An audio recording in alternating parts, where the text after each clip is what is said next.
कार्यक्रमामध्ये उपस्थित आपले सर्वांचे लाडके नेते, महाराष्ट्र राज्याचे वन खात्याचे मंत्री, ठाणे जिल्ह्याचे पालकमंत्री, संपर्क मंत्री आणि मंचावर उपस्थित आमदार नरेंद्र मेहताजी, आमदार भोये साहेब, माजी आमदार गीता जैन, आशिफ शेख, मंचावरील सर्व मान्यवर, उपस्थित सर्व पत्रकार बंधू, देणगीदार, संस्थेचे हितचिंतक, संस्थेचे मार्गदर्शक, अत्यंत आनंद होतोय. आनंद या गोष्टीचा होतोय, मीरा भाईंदरमध्ये स्थानिकांचं भवन असावं असं अनेक वर्षाची मागणी होती. अनेक वर्षापासून त्यांची सगळ्यांची इच्छा होती की भवन व्हायला पाहिजे. मला सांगायला आनंद होतोय, तत्कालीन खासदार संजीव नाईक, तत्कालीन मंत्री गणेशजी नाईक यांनी अथक प्रयत्न घेऊन ह्याच भूखंडातला दुसरा पार्ट आपल्या संस्थेसाठी मंजूर करण्याचा प्रयत्न केला होता. काही तांत्रिक कारणामुळे तो प्रस्ताव स्वीकारला नाही. त्याला 12 वर्ष झाली. पण त्याचवेळी नाईक साहेबांनी एक असा शब्द दिला होता, काका आपण हा परिपूर्ण प्रस्ताव सादर करू, आपल्याला यश येईल. आणि त्या भरोशावर आपण आजपर्यंत थांबलो. कालांतराने बदल झाला, मुख्यमंत्री देवेंद्र फडणवीसजी झाले, त्याचवेळी आमदार नरेंद्र मेहता झाले आणि त्या कामाला आणखी गती आली. गती इतकी आली की ते काम पुढे पुढे पुढे सरकत गेले आणि त्या कामामध्ये प्रत्यक्ष अप्रत्यक्ष त्यावेळचे खासदार कपिल पाटील त्यांचे आम्हाला वेळोवेळी मार्गदर्शन मिळालं. हे काम सुरू असतानाच तुंगारेश्वरमध्ये सदानंद बाबाच्या मठावर जी कारवाई झाली, त्यामुळे देवेंद्रजींना भेटण्यामध्ये पुन्हा पुन्हा संधी मिळत होती, पुन्हा पुन्हा विनंती करत होतो. मला सांगणं अंकित गरजेचं आहे की राम नाईक यांचाही मोठा या कामामध्ये हिस्सा राहिला की काही झालं तरी ज्यावेळी आम्ही भेटत होतो त्यावेळी देवेंद्रजी सांगत होते, काका आपल्याला आगरी भवन बनवायचं आहे, प्लॉट क्लिअर होईल.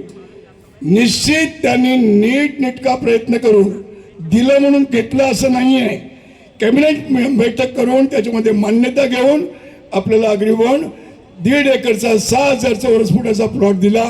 साहेब मला सांगायला आनंद होतोय की सगळ्यांचं कळत नकळत त्याच्यामध्ये जे आम्हाला सहकार्य मिळालं, आमची हिंमत त्यामध्ये वाढत गेली. दिवसेदिवस वातावरण बदलत गेलं. त्याचवेळी मला सांगायचं होतं की ज्यावेळी काही नव्हतं दादा, त्यावेळी लोकांनी आपल्याला पैसे देऊन 1,32,00,000 रुपये आमच्याकडे जमा झाले होते आणि हा प्रस्ताव फेटाळला. आमचं मोठं संकट होतं.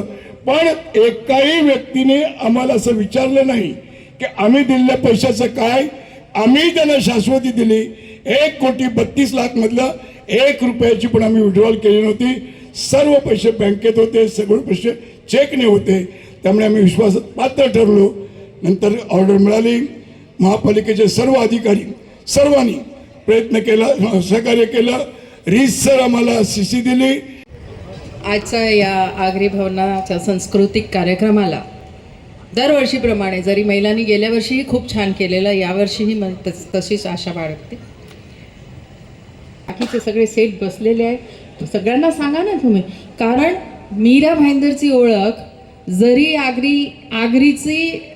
आगरीच्या शहर म्हणून असेल, पण आता इथे बरेच दुसरेही लोक आले आहे आणि ते सगळेच आगरी भवनाचा आनंद घेत आहे. राजस्थानी समाजाने प्रोग्राम केला, गुजराती समाजाने प्रोग्राम केला. तुमचे प्रोग्राम तर होतच राहते आणि बरीच मी 3-4 लग्नाला पण आली आहे. कधी इथे आगरीलाच भेटणार असं काही नियम नाही आहे. म्हणून तुम्हाला मोठ्या हृदयानी आणि मोकळ्या हातानी देणगी तुम्हाला मागायचा हक्क आहे. आणि तसं तुम्ही जेवढे इथे बसले आहे, विजयभाई तुम्ही आप्यू की नाही? विजयभाई आप्यू शे. आगरी समाजातर्फे आयोजित आजच्या या सांस्कृतिक आणि खाद्यपदार्थ कार्यक्रमाला उपस्थित मंचावर महाराष्ट्र राज्याचे कॅबिनेट मिनिस्टर, वनमंत्री आदरणीय गणेशजी नाईक, कोण गेला कोण आला, परंतु नेहमी बोलत असतो की हा गाव आगरींचं गाव आहे, हा पालकत्व पहिला कोणी स्वीकारला असेल तर आगरी समाजाने स्वीकारलं. ठीक आहे, पत्रकार बंधूंचं अनेक वेळापासून मागणी आहे की आम्हाला जागा मिळावी, सोसायटी करून आम्ही घरं बांधू. तर नक्कीच यावेळी आमचा प्रयत्न राहील महापालिका आल्यानंतर की आपल्याला जागा कशी द्यायची, नक्की आमचं होमवर्क आहे, पाठ आहे. भगिनींचं मनापासून अभिनंदन करतो. आजचा आपण चांगला कार्यक्रम घेतलं. आपली खानपान काय, आपली संस्कृती काय, आपली परंपरा काय, आपले तौर तरीके काय, आपले दैवत्य कोण, आराध्य देव कोण, हे सगळं ज्यावेळी अशा प्रकारचे कार्यक्रम होतात त्यावेळी येणारी पिढी सोबत जो कोणी मीरा भाईंदरमध्ये राहतो त्याला आगरी समाजी संस्कृती काय या कार्यक्रमाच्या माध्यमातून त्यांना माहिती मिळत असते. म्हणून परत एकदा सर्वांना शुभेच्छा देतो. छत्रपती शिवाजी महाराज की, डॉक्टर बाबासाहेब आंबेडकरांचा आगरी समाज उन्नती संस्था आयोजित आगरी संस्कृती और खाद्य कला महोत्सव वर्ष दुसरे या प्रसंगी उपस्थित स्थानिक आमदार श्री नरेंद्रजी मेहता, विक्रमगड विधानसभा मतदारसंघाचे आमदार श्री हरिश्चंद्रजी भोये, मीरा भाईंदरच्या माजी आमदार श्रीमती गीताजी जैन, माजी नगरसेवक आणि समाजसेवक आशिफजी शेख, संस्थेचे अध्यक्ष श्री रविदासजी पाटील, कार्याध्यक्ष श्री नरेंद्रजी पाटील, कोषाध्यक्ष श्री महेशजी म्हात्रे, उपाध्यक्ष प्रवीणजी पाटील, उपाध्यक्ष गजानन भुईर, उपाध्यक्ष शांतारामजी ठाकूर, सचिव हरेश पाटील, सचिव नवीन पाटील, श्री पवन पाटील, संस्थेचे इतर पदाधिकारी, शहरातून या संस्थेच्या प्रेमापोटी आलेले सर्व सन्माननीय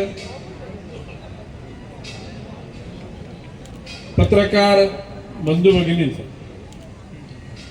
खरं म्हणजे आज आगरी संस्कृती खाद्य कला, पण आज शनिवार आहे. शनिवारच्या दिवशी आगऱ्यांचे पदार्थ काय, उद्यापासून ठीक आहे. म्हणजे आज व्हेज घ्या आणि उद्या नॉन व्हेज घ्या. म्हणजे विनोदाने बोललो मी. प्रश्न असा आहे की कुठेतरी आगऱ्यांचा जो पदार्थ असतो तो भाजीमधून कधी सुरू होत नाही. नरेंद्रजी कधी आग्र्याकडे जेवलात कधी का? गीता जैन, नरेंद्र मेहता कधी जेवू शकणार? आज ज्या भावनेतून काकांनी आपल्या मनातली सगळी जी इतिहासाची मांडणी केली, त्यांनी सगळ्यांचेच आभार मानले. आणि जी चांगली माणसं असतात ती माणसं आपल्या आयुष्यातल्या वाईट चांगल्या कालखंडामध्ये जी आपल्याला समोरून हात देतात किंवा पाठीमागून पुढे सरकवतात, अशा लोकांचा उल्लेख केला तर भविष्य काळामध्ये ते कार्य सिद्धीत जाण्याकरता जास्त कठीण होत नाही. तर काकाने काय म्हटले, मी फक्त बघितलं की आता ही जागा ही लीजवर नकोय, कंडिशनल नकोय. काका माझं भाषण तुम्ही विधान मनातलं ऐकलं नसेल तुम्ही. आता नरेंद्रजी मेहता बोलले की फक्त आगरी भाग्यवान आहे. कशाला आगरी? या ठिकाणी कलेक्टर लँड कुठे शोधून काढा. ज्या ज्या समाजाला, ज्या ज्या धर्मियांना या शहरामध्ये आपल्या संस्कृतीचं एकूणच जतन करण्याची इच्छा असेल, त्या सगळ्यांचे आमदार म्हणून तुम्ही सगळ्यांचे अर्ज का. त्या ठिकाणी जिल्हाधिकाऱ्याची जागा. शेवटी सरकार कोणाचं? सरकार तुमचं, आमचं आहे. We are owner of the government. जनतेचं सरकार, by the people, for the people, of the people. लोकांनी लोकांकरता, लोकांच्याकडून चाललेलं राज्य म्हणजे डेमोक्रेसीचं सरकार. आणि म्हणून नरेंद्र मेहताजी तुम्ही यादी करा, कलेक्टर लँड कुठे आहे बघा. मी जरी पालकमंत्री पालघरचा असलो तरी संपर्क मंत्री इथं. अरे या जिल्ह्याचा 15 वर्ष पालकमंत्री मी राहिलो. या जिल्ह्यातला कानाकोपरा गणेश नाईकला माहिती. ते काकाला एवढी सवय की तो ठाणे जिल्ह्यातच पालकमंत्री मला बोलला, गीताजयने हसायला लागल्या. ते बोलायची काय गरज आहे? ज्याच्या मनामध्ये प्रेम असतं ना तो आपापच पालक बनतो. भाईंदरच्या लोकांना म्हणजे नरेंद्र मेहतांनी सांगितलं की पालक मंत्री ही संज्ञाच गणेश नाईकने या शहरामध्ये आणली आणि अजून सुद्धा लोक विसरले. तर मला मग असे एक हिंदी भाषिक पत्रकार भेटले, त्याने मला सांगितलं की अभी भाईंदर में जनता दरबार कभी लगा. मतलब रुको ना, जनता दरबार ये टाइटल है, लोगों को मिलके उनकी सुख दुख की बात करे उसको ही जनता दरबार करते हैं. आणि मी विश्वासाने सांगतो भाईंदरमध्ये येणार नाही. आता मी भोयना सांगितलं, भोयनचा प्रश्न असा की या 20 तारखेला पालघर जिल्ह्यात दिखाण्याकडे मीटिंग आहे, म्हणजे जनता दरबार आहे. कारण पहिला दरबार हा जिल्ह्याच्या ठिकाणी, त्याच्यानंतर मी भोयनावरले पत्र द्या, मग विक्रमगड, मोखाडा, जव्हार, म्हणजे एकदमच तिन्ही नाही घेणार, एक इकडे एक तिकडे एक तिकडे, आणि भाईंदरमध्ये सुद्धा घेणार, ठाण्याला घेणार, कल्याणला घेणार, डोंबिवलीला घेणार, मुरबाड, शहापूर, अंबरनाथ, भिवंडी असा एक तालुका ठेवणार नाही की ज्या ठिकाणी लोकांची दुःख ऐकायला जाणार नाही. जनता दरबार हे मंत्र्याचा दरबार नसतो, दरबार कोणाचा? जनतेचा. त्या जनतेच्या दरबारामध्ये मंत्री, आणि विनम्रपणे सांगतो आम्हाला कोणाशी स्पर्धा करायची, स्पर्धा चांगल्या विचाराची करू, तुष्ट भावनेची, देश भावनेची, अक्षाची ही भावना माझ्या आयुष्यात नाही. किंबहुना भोयजींना सांगतील की ज्या दिवशी पालघरला गेलो सगळ्या पक्षाची लोक, शिवसेना उभाठा, शिवसेना एकनाथजी शिंदे, राष्ट्रवादी पक्ष अजितदादा, राष्ट्रवादी पक्ष शरद पवार साहेब, भाजपचा काय म्हणजे ऑलरेडी मी भाजपचा म्हणजे भाजपवाले, आणि काँग्रेसवाले सुद्धा होते. भोई होते का नाही? आणि लोक म्हणतात ऑल पार्टी नेता हा गणेश नाईक आहे, समाजसेवा करता. पार्टीच्या आम्ही पार्टी बघू, त्यावर नक्कीच आम्ही सांगू ओनली कमल. काय ते बोलायला आम्ही कशाला घालतो? परंतु ज्या वेळेला समाजाची सुखदुःख दूर करायची असतील त्यावेळेला ही वस्त्र बाजूला सारून त्या ठिकाणी काम, आणि भाईंदरच्या लोकांना सगळ्यांना माहिती आहे. आणि मी माझ्या निवडणुकीच्या वेळेला नरेंद्रजी मी काय बोललो की समोरच्या माणसाचं नाव घ्यायचं नाही, कुठल्याही उमेदवार त्यांनी काय टीका त्याचं उत्तर पण द्यायचं नाही. आपण काय केलं, काय करतो आणि काय करणार एवढंच सांगा. जय महाराष्ट्र.